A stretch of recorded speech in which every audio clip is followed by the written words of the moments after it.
it's Kelly here and I'm back with another video. Today's video we are going to be doing some brick background, but I'm going to skip over the intros and just let you know if you want this STAMPtember set from Colorado Craft Company and Simon Says Stamp. It's the one with the roses. Go buy it now. Like right now, if you're watching this at midnight, because it always sells out, because they always do Anita Jeram set. If you are a person who has missed it, no worries. I have one that's a pretty close, I mean, obviously it doesn't have the roses, but it's a fairly close representation of this one. It's got the little mouse with the paintbrush and some florals. It's just not the same florals. So we're going to do 2 scene cards today. We've been doing scene cards a lot. You know, I've never met a scene card I didn't love. And so I am going to be using the My Muse, which is the STAMPtember set. The one that is super close to that is Love Art. And then I'm also going to be using Home Sweet Home, Greener Grass.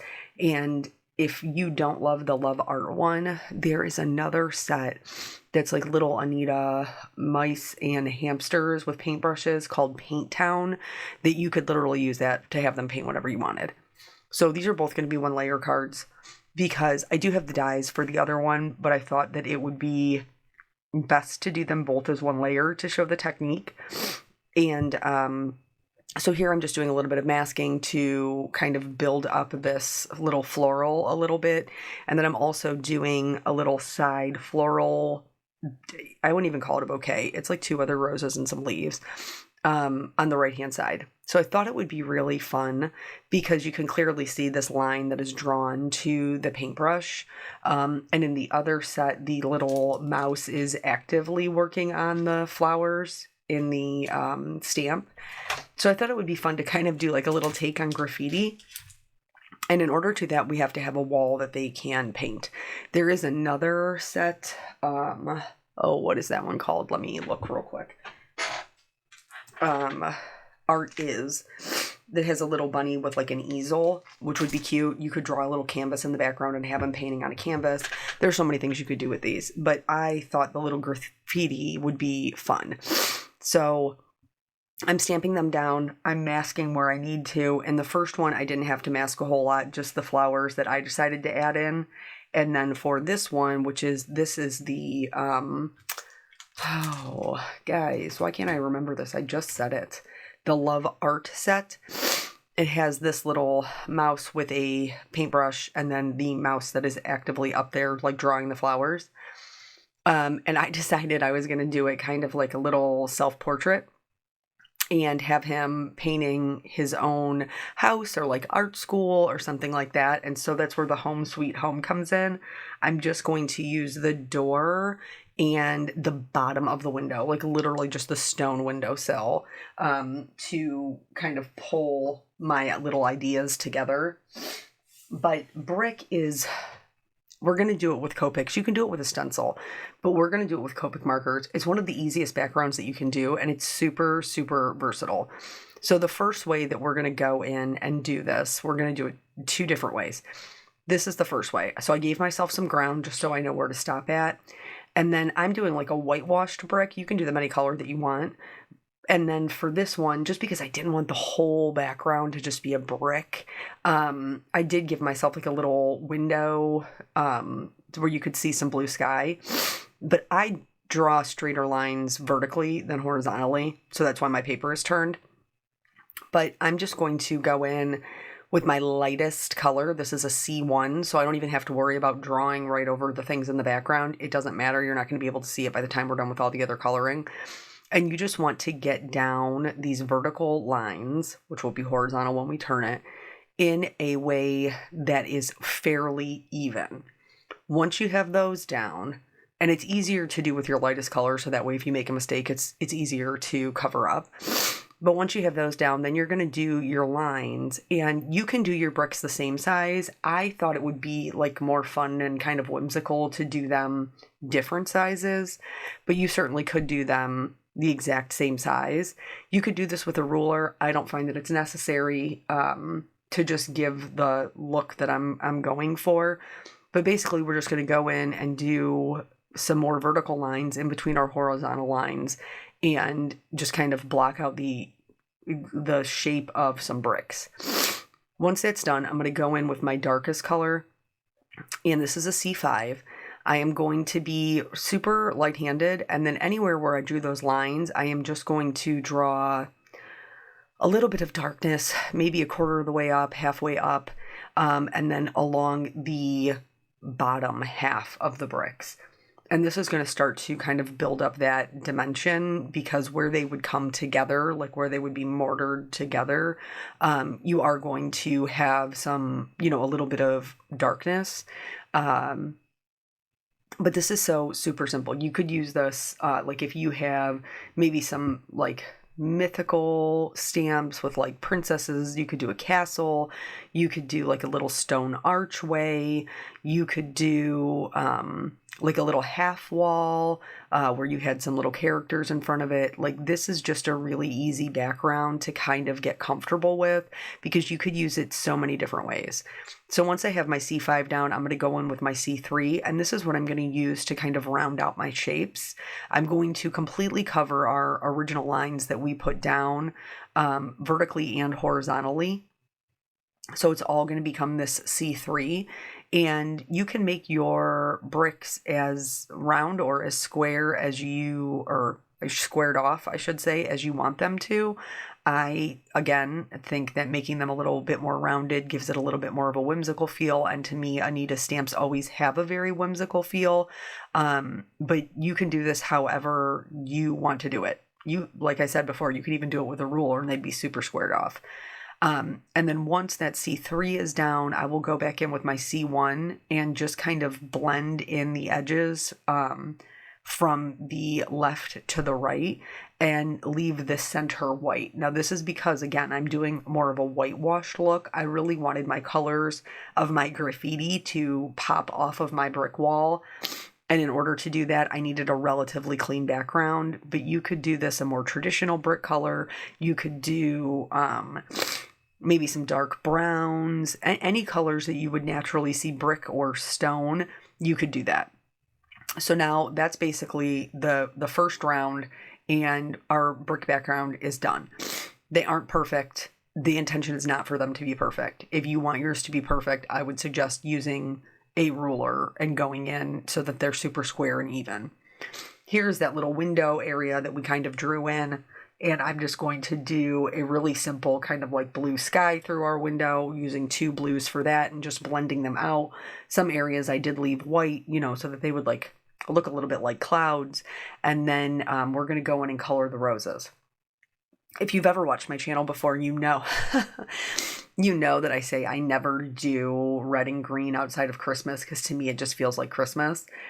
And I was recently having a conversation with my girlfriend about it, and I was like, okay, I'm going to challenge myself to do this. And I don't think these cards feel like Christmas. So I think that I succeeded. Has that changed my mindset about it? I don't think it did. But yeah, so we're going to go in, and then when we're doing the shading for the flowers, any point where 2 lines meet will have shading, and any point where one overlaps the other will have shading. That can get challenging in these kind of smaller areas with these tinier roses. The bigger rose, not so much, but these smaller ones. And so sometimes you just have to edit it out. And what I mean by that is if you have 2 petals that are super close to each other and you're not going to be able to get in there with multiple colors, decide which side of it you want to have the darkest color and only put it down on one side or the other. Having the dark and light tones will still give you the dimension without every single petal having the deepest, darkest color or the brightest highlight. So I've showed you a couple of roses. I'm going to skip the other ones just because we have a lot to cover here. But ultimately they were all colored the same with the same color combination. Then we're going to move on to our leaves and our grasses. I chose to do my leaves. These again are super simple. I just added shading right down the center and then kind of built out to my lightest color around the edges. But I did choose to use 2 different greens just so that everything wasn't the same color as the grass, because the grass is obviously the brick is quite a bit of it, but then the next most color we're going to have is this green, so I didn't want it to just be all one note, one green, so I am going to switch that up. I like to do flicking little blades of grass, but if you don't want to do that, this is another alternative where you just kind of go in with some kind of like sketchy horizontal lines to put in your grasses. It's still going to give the feel of grass. It's just going to be like super short grass. And of course, I did add a little shadow underneath my mouse who is standing there finishing his mural. But I do like this version better, which is, doing the little blades of grass. That does require a little bit more flicking, but it's a great way to practice your marker flicking because it doesn't really matter because blades of grass kind of grow in all different directions. So as long as you're flicking from bottom to top, you're going to be fine. And it'll just give you a really good idea how that marker feels when you're doing the flicking, so that when you have to have more control, you know what it feels like and how far you need to flick it out. So with that done, then we're going to move on to these little berries. It's the same blue family that I chose for the skies, just repeating those colors. This one's just a little darker. It's a B04, and I'm going to fill in those berries with the B04 on like the bottom half, and then fill them in completely with the B01, and then the other two flowers are going to be yellow. You may notice that I'm snotty again. Yeah, it's the weekend. This is now the 4th weekend that it has been this way. It is miserable. Yes, I've taken stuff. I have, truly. So here is what I think it is. And I talked a little bit to my allergist about this. I have to go to an ENT to have it confirmed. But I think it is what they call non-allergic rhinitis, which basically just means like your nose runs or you have postnasal drip for... not because you're allergic to something, but it's hormonal. And I am highly suspicious that that is what I have. Unfortunately, there's no cure for that. There's basically just managing it with medicine, which I have been unable to find a medicine to manage it. So I guess, I'll have to go to an actual doctor who specializes it to see if they can tell me how I can manage it more effectively, because this is miserable. This is what now, for every day it's run into Monday. So every Sunday it's run into Monday. So that's like 8 days in the month where my nose is just running nonstop. Which makes doing voiceovers obviously terrible. I feel terrible that you guys have to listen to me, but it is what it is because this is my job. So here I chose to keep all my mice are the same color, and I just used this E50 family. Again, just another neutral color, so we're not really competing with the graffiti, just keeping them, nice and neutral. And I only used a 3-color blend for my mice, just so that they wouldn't get too dark. But I did use a R20 and an R32 to add just some pink to their nose, their ears, and their little cheeks. And then for the paintbrush, he's clearly drawing in this black line, so I put a little bit of black at the end of the paintbrush. And then also I wanted the actual handle of the paintbrush to be black, so I colored that as well. For the bristles, I did just 2 browns, a bit on the darker side, and then what is it called? The furl. Anyway, on this one it's silver, and on the other one it's gold. Here, I felt like it just needed a little bit of an edge to show some dimension, and so I just went in with my C5 and drew a bit of a darker edge on the one side of the window, as if you were being able to see the center of it. Now we're on to the second. So for the second one, we're not going to give ourselves the safety grid. We're just going to go in with our darkest color. This one, you do need to be more careful working around your background. And that is just because if you have a lighter color, like let's say I did my flowers red, so you probably really wouldn't be able to see it. But if you were doing your colors like a lighter pink or something, you definitely would be able to see it. So you want to pay attention to where your lines are with this one, that you're not just, coloring straight lines right over everything. This one also, because this is a house, you could leave it like this and do siding. I've done that before as well. In the actual stamp set, they have a piece that's like it's all built out, and they actually do like little stone rocks, which is super cute. But again, we're just going to go in with the darkest color, and instead of having the lines to follow, we're just going to make those little, quarter marks for where the bricks will go ourselves. And this kind of gives it, like before we finish out the bricks, this kind of gives it like a shabby feel, like it's kind of a rundown old house. But once we get the C3 in there and fill out those bricks and round them off, you'll be able to tell, that it is a brick house. I just thought that this was super cute.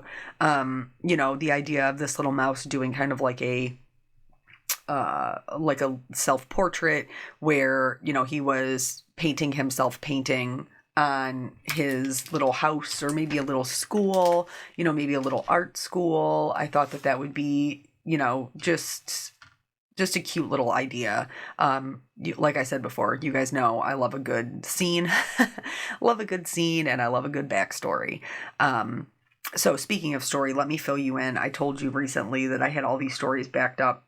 So Molly and Emma, this is all the way back into July, guys. This is how long I've been sitting on this. All the way back into July.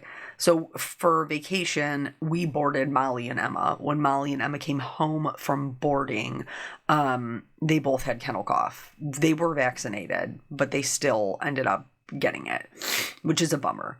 So we end up having to take them to the vet. And because Molly had it first, and it seemed like it was just one of those like reverse sneezes. If you don't know what that is, look it up. So it seemed like it was just a reverse sneeze, but it wasn't. It was kennel cough. And I figured that out like 2 days later when Emma started doing it. So we end up taking them to the vet, and they put them on antibiotics and gave them cough tabs. With the first antibiotic, Emma was able to kick it, and she has not picked it up since. Let's go back to the card. So here, this is kind of like mixing your metals. I'm mixing my grays. So because I don't want my door and my windowsill to blend back into the brick, I am using a warm gray to color those in instead of a cool gray. So that way they still appear gray, but they're just going to stick out from the house because they won't be exactly the same color. I'm also just going to warn you that for parts of this, the grasses, because we already went over how to do the grasses, and the leaves and the flowers, I am going to speed that part up again, just because it is a long video. You always have the option to slow it down. So anyway, Emma was able to kick it, and she has not gotten it back since. Molly was not. So we ended up having to take her back again. When was this? I think it was like 2 weeks ago. I had to take her back again, and they put her on a different antibiotic and said that we needed to do x-rays to make sure it hadn't turned into pneumonia if she didn't respond to this antibiotic. So they told me to watch her over the weekend and then bring her back on Monday, where we already had a 9:30 appointment for the x-rays. Back to the card. So here, I'm coloring like the little frame around the door brown. Again, just working in those neutrals. I'm going to use those same browns to create like a little dirt path up to the door, and also to color in the tree and the painting and both of my mice. So we already had like a standing appointment at 9:30 on Monday. It did not seem like she was getting any better, so we did take her in for the x-rays. They unfortunately did have to sedate her for that, so at least I got her nails cut while she was down, because my girl no likey the nail cutting. But I was super upset. Oh my gosh, I was so upset because they told me they'd call me between 1 and 4. Well, 1 and 4 came and went, and nobody called me. And then I called up there, and they were like, yeah, we'll have somebody call you back in 20 minutes. Well, nobody called me. So like 30 minutes later, I called up there again and nobody would answer the phone. And obviously, like, she's an older dog. She's under sedation. She's sick. I'm already worried about her. I ended up driving up there. And as soon as I walked in the door, I was like, my dog is here. And she was like, Molly? And I said, yes. And she was like, yeah, that was my fault. I took your phone call. I forgot to call you back. And I was like, okay, where is my dog? Like, I was so done up with it, y'all. I was so worried that something had happened and they were just avoiding telling me that something had gone wrong. But thank God she was fine. Still sick, but fine. And, he told me he'd call me the next day with the x-rays. He did make that phone call, and she did not have pneumonia. They basically said, write out these antibiotics, and if it's still not any better, then you may have to see a specialist for like a laryngeal wash, which is basically like where they just go in and wash out her throat and sinuses, and she'll have to be sedated again. And so we actually had a pig roast this past weekend, and one of the guys' wives that we're friends with is a vet tech. And so I was like, girl, is there any other options here? Like, how do I get this dog over this? And so she had actually suggested getting a second opinion and looking at getting a nebulizer for her. She was like, I had to do that for one of my dogs, but it did work. Which basically, if you don't know, I mean, it works the same for people. It's just, albuterol. They have to wear a mask and they breathe it in. It's a steroid to help open up their lungs and help them cough out any of the, yucky stuff that's in there. But in the meantime, we have been, and this was my sister's recommendation from when her dogs had kennel cough, and it really does seem to help. We've been playing musical bedrooms for the dogs. So one of us has been sleeping in our bed, and the other one of us has been sleeping in Nathan's room when he's not home with a humidifier. So letting Molly sleep in bed with us and the humidifier. And we also discovered, which is hysterical, because I don't like to be touched when I'm sleeping. And my Molly knows this. So, like, we do love and hugs and pets. And then when I tell her, okay, like, she goes and lays at the foot of the bed, and she has her side of the bed and I have my side of the bed. Emma wants to touch me the whole time we're sleeping. It's so terrible. It's so terrible. But, like, we feel bad just leaving, Emma in the rest of the house, which is what we do when Nathan is home and we have to sleep in the same bed with Molly. Because even though we have a king-size bed, like, 2 people and a 60-pound dog, and then try to add in another 70-pound dog, like, that's not a lot of room for sleeping. So, but Emma always is touching me, and Eric was like, I don't even know what you're talking about, because every time I sleep with Molly, she sleeps right up against my back. Like, she's always touching me. So we were kind of laughing about like how our 2 dogs are always trying to touch the other one of us. But anyway, so the humidifier does really seem to be helping, and she coughs less during the day when we use the humidifier, but she still is coughing. So, we have to go back to the card. So now all of the greenery is done. For the door, I went in with my darkest color. Sometimes I followed the entirety of the line that's drawn in there by Anita. Sometimes I didn't follow the entire line. It just kind of depended. Just so that way it wasn't overly dark. Like, I did obviously want you to still see the lines that show that it's a wooden door. But I didn't want it to be too dark. I did add shading underneath the door knocker and underneath the mailbox, as well as underneath the door handle. And then I just left a very little bit of area for my highlights, just the lightest part. I did color over the whole door with my lightest color, just because that kind of helps blend everything in. But I don't know. This one I think is my favorite, because I just love the idea of like this little art school with this bright red door and the mural on the side of it. And then you'll see when we get to the sentiments, I got a little kind of playful with those. This one was just fun. So anyway, that's where we're at with the kennel cough. Another friend of ours who is the animal warden for one of the cities told us, some older dogs just never kick it, and she may just always cough. But it would be one thing if it was just the cough, but it's not just the cough. Like, she's still snotty after 2 rounds of antibiotics. She's still, kind of coughing up that like sticky foam stuff that they do when they have kennel cough. So I'm like, if it was just a cough, like, we could probably live with it and just get like her little cough medicine. but it's not. There's still clearly a sickness there that we just can't kick. And, you know, she's my old girl, so I can't risk it turning into pneumonia. Like, I just can't. So I'm thinking I'm going to call actually the vet that my mom uses and see if I can get her in there. Because our friend who is the vet tech said that her vet used to do the laryngeal washes themselves, that they didn't send them out to a specialist. So she said maybe just get a second opinion and see if there's somebody else who does it without having to find a specialist for it. And that vet is also still in the city that we live. So not that I wouldn't travel for her. I mean, I traveled an hour to get her ACL done, but obviously the closer to home, the better off we will be. So anywho, here I'm just going in and I'm adding just a little bit more grays down at the bottom right over the rest of the coloring, so it really shows that it's on the wall. And then we're down to the details, and the details are adding some shimmer on the flowers. I also added some shimmer onto like the little mailbox and door knocker, to the little tips of the paintbrushes where the actual like wet paint is. And then I went in and did some white highlights on the flowers, on the berries. I did some white, like kind of fun white polka dots on the second card's flowers. I added highlights to any of the gold areas. And then we're going to move on to the sentiments. I love this sentiment so much. This is from the STAMPtember set. And it says, every artist was first an amateur, which is credited to Ralph Waldo Emerson. And man, if that is not the truth. Like, we all had to start somewhere, guys. So if you're just starting on your journey, don't be too hard on yourself. We all have a starting point.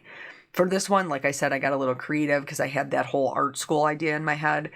So I kind of made them part of the mural, and then I stamped one on the door. So one of them says, a masterpiece in the making. One of them says, you're so creative. And the one on the door says, let's get crazy, which is credited to Bob Ross, which I love. Who doesn't love Bob Ross?